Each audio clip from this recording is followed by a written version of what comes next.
Here are 5 ways to tell that someone is your false twin flame. So I'm going to really condense down a lot of information that you may have been hearing or reading about. I'm going to distill it into 5 ways you can tell someone is your false twin flame.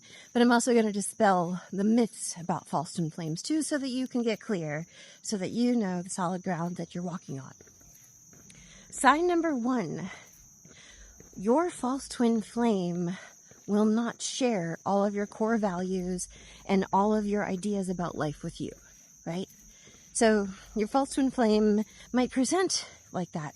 They might be like, oh yes, I really love animals. You love animals too? Oh my goodness, how amazing. Let's save the animals together. But then as you go deeper, they actually, you see them like kick a dog or something, You're like, wait a minute, you said you loved animals, but what's going on?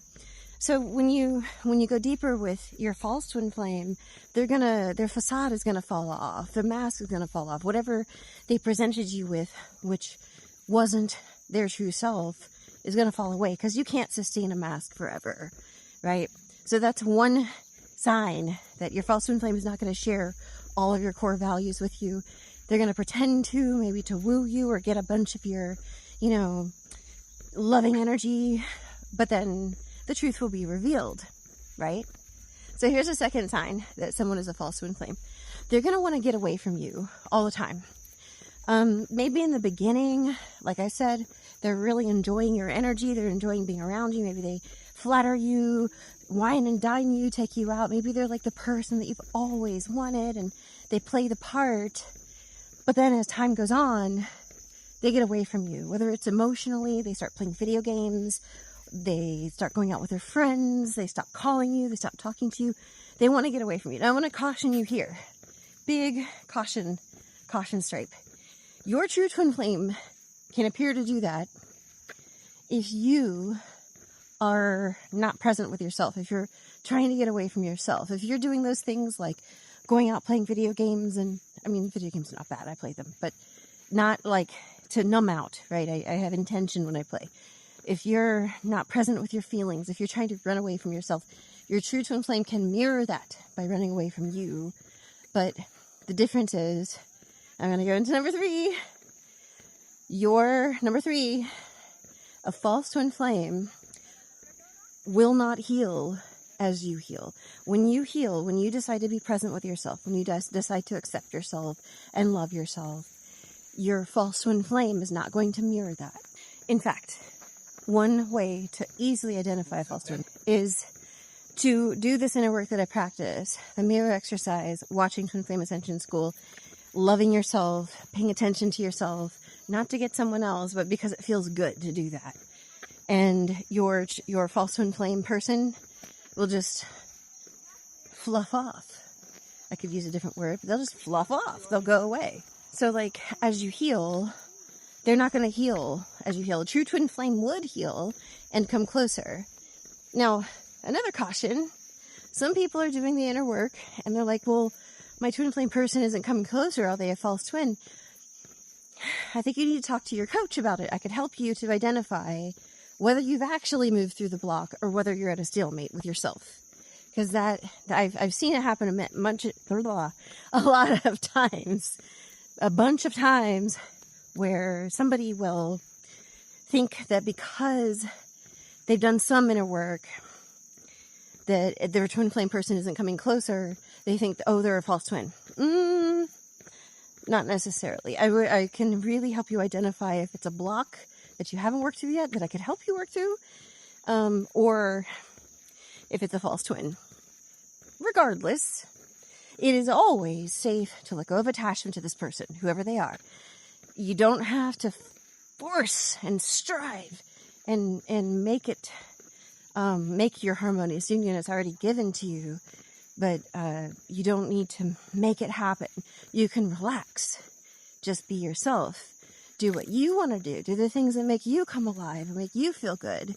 And your true twin flame will naturally be attracted to you. You don't have to lift a finger, basically. Now, do you need to do inner work? Yes. That inner work is for you, though. It's to help you focus on you and love yourself. Okay, here's number 4. This doesn't get talked about. I've never heard anybody say this one. You don't want to be around your false twin flames. I said earlier, your false twin flame is going to want to try to get away from you, but you're also going to want to try to get away from this person. You're going to feel relief when you're away from them. You're not going to think about them. You're going to be like, oh, thank God, I'm away from that person. This can happen with your true twin flame, but it's not as common. Not as common to like really want to get away. Now, I want to bring in another counterpoint here.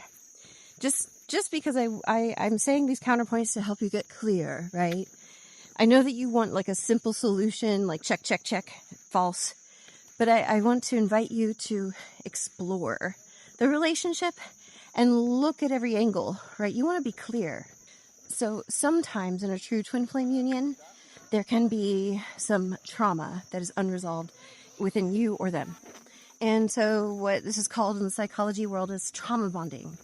Now, you can be trauma bonded with your true twin flame, where you get around them, you both get so triggered, and you have fight, flight, freeze, or fawn come out, and you need to get away, right? That's different from what I'm talking about with a false twin. And if you have trauma bonding with anybody, you'll need support to heal that trauma. There's lots of different methods out there to heal trauma. EMDR is one, but I know a really good one called the Mind Alignment Process, and it's a 12-week program. It's really good. I went through it, and I have no more fight, flight, or freeze symptoms anymore when I'm triggered in a certain way. I mean, the trigger doesn't happen anymore. So I just wanted to say that to clarify the difference between trauma bonding and fight, flight, and freeze get away things versus really feeling repulsed by this person. Like, oh, like, it's like a demagnetization. It just feels, you know, like if I didn't talk to that person ever again, I'd be okay. That kind of feeling, right? You're not going to feel exactly that with your true twin flame permanently. Like you might have like a day where you're angry at them, or like, you know, a period of time when you don't like what they're doing, or you're repulsed by what they're doing. But deep in your heart, if you really meditate in your heart, you can feel into it, you can feel this love that you have for your twin flame. Like, you feel it, despite all the coverings of upsets and things like that. That's your true twin flame. You're going to feel that love. Your false twin flame, no. You might have like a worldly unconditional, oh, they're a good person. Oh, you know, I want to love them. You're not gonna like their like quirks. With your true twin flame, they can have all these weird quirks that maybe kind of sort of annoy you, but like you're like, oh, like you pick your nose. That's kind of gross, but it doesn't push you away, right? So that really leans into point number 5. When you meditate in your heart and you clear away all the upsets, you can tell if the person in question is an exact vibratory match. And here's what I mean. Like, you're not making excuses in your mind, like, oh, that person matches the things that I think I've always wanted in a partner. They're attentive to me. They buy me flowers. They take me on trips, take me on dates. They tell me I'm beautiful. They pay attention to me. None of those are twin flame signs. None. They're not the signs. They can happen in your union when you heal and have a healthy union. But if those are the only things that tell you that this is your true twin flame, I want to encourage you to go deeper, right? Your true twin flame is going to mirror you. They're going to mirror your core values. They're going to mirror the places where you need to heal. But you can really tell, you can feel it. You can feel that this person is a match, or I'm trying to make this person my match. I invite you to let go of the person, whoever they are, twin flame or not. You know, what you love, set it free. If it comes back, it was yours, kind of thing. And I know some twin flames who didn't stay separate for long, and I know others who needed to work on letting go of each other before they could come back to each other into love and harmony. So that's what this journey is all about. It's all about your natural state of being and who you were created to be. And you more what I teach my clients is, as you focus on yourself and you love who you are and you start to get to know who you are, you start to realize like how in love with yourself you are and how much you want to care for and about yourself. It's not selfish, but this sets you up to be a whole being, and you already are whole, but it's like your energy. And so when you start to love yourself and you start to practice the mirror exercise, and that's what I teach my clients, then you're going to be naturally magnetic to your twin flame. You don't have to lift a finger. You don't have to do a thing. Like I said, your union will come together. Then you and your twin flame can together work this process and inner work so that you can live on earth together and expand and develop and grow what you want to build together and work through more upsets and blocks. It doesn't just stop at union or harmonious union. Thank you guys so much. I hope you got a lot from this video. Comment what stood out to you the most, and I will answer. See you